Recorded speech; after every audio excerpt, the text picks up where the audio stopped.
ہمارے بزرگان دین نماز کے بارے میں بڑے سخت تھے، بڑے سخت۔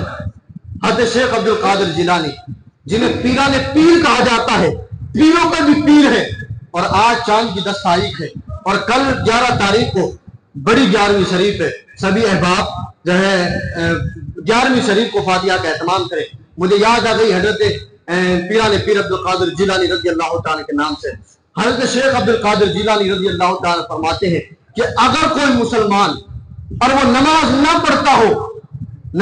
پڑھتا ہو اور وہ مر جائے، وہ گزر جائے، حضرت شیخ عبد القادر جیلانی فرماتے ہیں کہ اس کو مسلمانوں کے قبرستان میں بھی دفن نہ کیا جائے۔ اللہ اکبر۔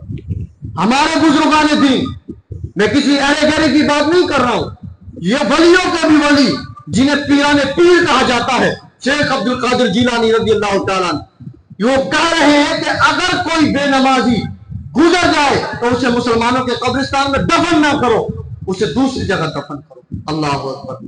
آج اب ہمارے اوپر بات آتی ہے، ہم نماز نہیں پڑھ رہے، پھر ہمیں کس جگہ پھینکا جائے گا؟ ہاں، یہ تو رحم دلی ہے، یہ تو ہمارے لیے آسانی ہے۔ اگر بادشاہی حکومت ہو اور بادشاہ چیز کا حکم نافذ کر دے تو بتاؤ، ہمارے لیے تو قبرستان میں جگہ بھی نہ ملے گی، ہمارے لیے قبرستانوں میں دبنے کے لیے جگہ نہ ملے گی۔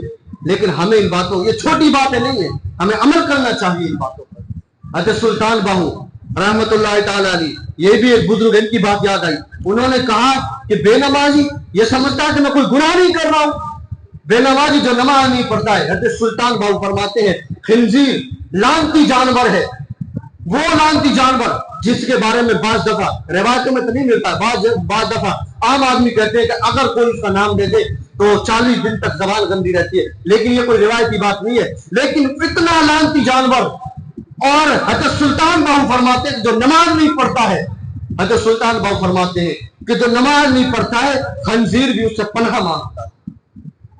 خنزیر سور جسے بولا جاتا ہے، وہ تو ایک لعنتی جانور ہے، کیچڑ کھانے والا، حرام کھانے والا جانور، وہ جانور وہ اس سے پناہ مانگتا ہے، کس سے؟ کہ جو آدمی نماز نہیں پڑھتا ہے۔ اللہ اکبر۔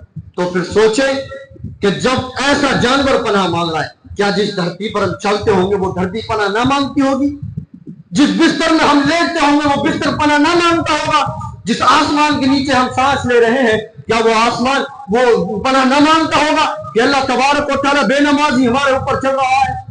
یہاں بے نمازی کے نام سے ایک حکایت یاد آتی ہے، حضرت عمر کا دور ہے۔ حضرت عمر نے عدل انصاف کے طور پر دھرتی سے کہا تھا کہ اے زمین، اس بڑھیا کا تیل واپس کر دے ورنہ تیرے اندر میں بے نمازی کو دفن کر دوں گا۔ تو پتہ ہے زمین نے اپنے سینے کے اندر سے تیل واپس نکال دیا، اور نکالنے کے بعد کہا عمر تیل تو جتنا چاہے لے لے، لیکن میرے اندر کسی بے نمازی کو دفن نہ کرنا، کسی بے نمازی کو دفن نہ کرنا۔ زمین پناہ مانگتی ہے۔ اللہ اکبر۔ لیکن ہم پھر بھی کوئی اثر نہیں باتوں پر۔ ایک اور قول یاد آتا ہے، حضرت شیخ سعدی سراجی رحمت اللہ تعالی علیہ، بڑا مشہور بزرگ ہیں کہ جن کی فارسی میں 2 بہت بڑی مشہور کتابیں ہیں، جو وہ فرماتے ہیں کہ اگر کوئی بے نمازی ہو اور وہ تم سے قرض مانگے تو اس کو قرض نہ دو۔ یہ کون فرما رہے ہیں؟ شیخ سعدی فرما رہے ہیں کوئی نماز نہ پڑھتا ہو، وہ تم سے قرض مانگے، قرض نہ دو۔ کیوں نہ دے جناب، کیوں نہ دے؟ کہا کہ جو رب تبارک و تعالیٰ کا قرض ادا نہیں کر رہا ہے، اللہ تعالیٰ کا قرض ہے نماز پڑھنا، کہا ہم وہ رب تبارک و تعالیٰ کا قرض ادا نہیں کر رہا ہے، وہ تمہارا قرض کیسے ادا کر سکتا ہے؟ سوچنے والی بات ہے کہ جو رب کا قرض ادا نہ کر رہا ہو، وہ ہمارا تمہارا قرض کیسے ادا کر سکتا ہے؟ ہمیں چاہیے کہ ہم نماز پڑھیں۔ یہ بزرگان تھے۔ اللہ اکبر۔ حضرت عیسیٰ علیہ السلام کا گزر بستی سے ہوا، واپس آئے، بستی کو دیکھا، پہلے گیا تھا تو ہری بھری تھی، پہلے گیا تھا تو بڑا امن چین تھا، دریاؤں میں پانی بہ رہا تھا، جنگل ہرا بھرا تھا، جانور چل رہے تھے، جو ہے کہ بستی سے دھواں اٹھ رہا تھا اور اچھا خوشحالی تھی بستی میں۔ لیکن جب دوبارہ گزر ہوتا ہے، پانی سوکھ گیا، جانور مر گئے، ہریالی خشک ہو گئی، بستی برباد ہو چکی تھی۔ حضرت عیسیٰ علیہ السلام کہنے لگے اللہ یہ کیا ماجرا ہے؟ ابھی پہلے گیا تھا تو ہری بستی تھی، لیکن جب آ رہا ہوں لوٹ کر کے تو بستی اجڑی ہوئی ہے۔